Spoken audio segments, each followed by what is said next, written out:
Where do you see Melbourne for next year, in the next couple of years? Well, I think, and I'm with Rizzy on this one, I don't think it's a question of how quickly they climb the ladder. It's a question of getting the blocks in place. And I like the fact he said that he might only stay 2 years, 2 or 3.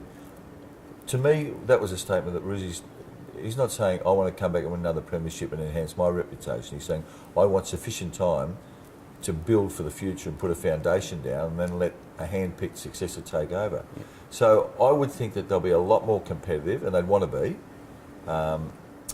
Wins, not sure. I mean, there's so many things that come into this equation now. Is Mitch Clark going to be right? How good are the young blokes? Maxi Gawn go on? Yep.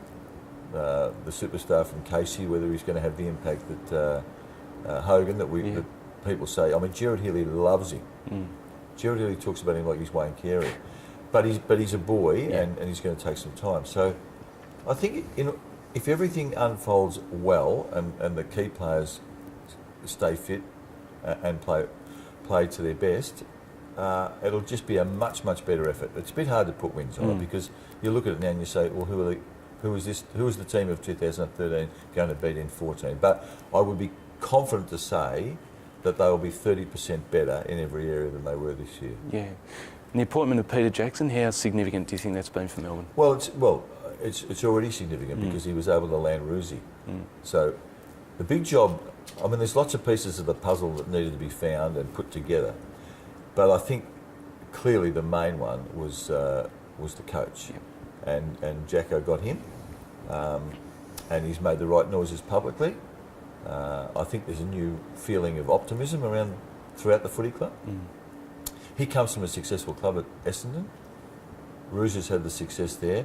So I think the expectations have grown, and he will just do what he needs to do. He's got a good line into AFL House, which is always handy. The money problems seem to have been solved, or sort of certainly alleviated to a large extent. So I think there's ticks all around at the moment, with one proviso. Every footy club is optimistic during the off-season. Yeah. So, it's nice to be we think that things are in place, and we are looking forward to a big improvement, but so as 17 other clubs will all be of the same frame of mind between October and March next year. Yeah. What does Melbourne need to do in the off-season? Who do they need to target?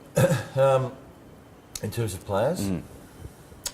Well, I like the idea of getting some good people in. They don't have to be, in my view, they don't have to be big names. It's no good getting. I'm a Paul Chapman fan, but he's not going to fit the Melbourne needs at the moment. But I like blokes like Nick Duigan. The Carlton guy. Duigan is an intelligent, committed, brave, team player. I would like to see him play at halfback. He's not going to cost a lot. Yep. So I would be looking for people of that ilk rather than the big names. Okay. Because we're not. One or two big names isn't going to take Melbourne from the bottom to the 8. Yeah.